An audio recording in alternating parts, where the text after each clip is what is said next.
Balita mula sa Maynila, hatid ni Radyo Patrol Christian Yosores. Christian. Jeff, ayon sa Malacanang, layo ng naging pakikipagpulong ni Pangulong Ferdinand Marcos Jr. sa Private Sector Advisory Council na matukoy kung paano pangangasiwaan at ipatutupad ang mga hakbang para maagap na matugunan ng epekto ng tumataas na presyo ng petrolyo. Kabilang na ang epekto sa biyahe ng mga eroplano, pagsisiguro ng abot kayang gastos, katatagan ng mga operasyon at epekto sa transportasyon at supply chain.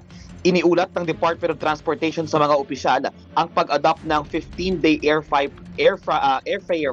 price monitoring at implementasyon ng cycle ng Civil Aeronautics Board para sa passenger at cargo fuel surcharges sa mga domestic at international flights na naaayon sa direktiba ng Pangulong gumawa ng mekanismo para makontrol ang pagmahal ng langis at adjustment sa pamasahe. Inapurbahan na rin umano ng Civil Aviation Authority of the Philippines ang pagbabawas ng passenger service at airport navigation charges sa mga paliparang pag-aari ng pamahalaan.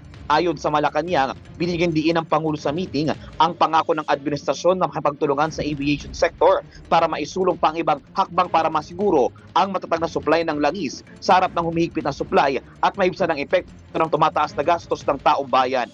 At yan, ang balitang kumpirmado, sigurado. Ito ang Radyo Patrol, Christian Yosores, DZMM.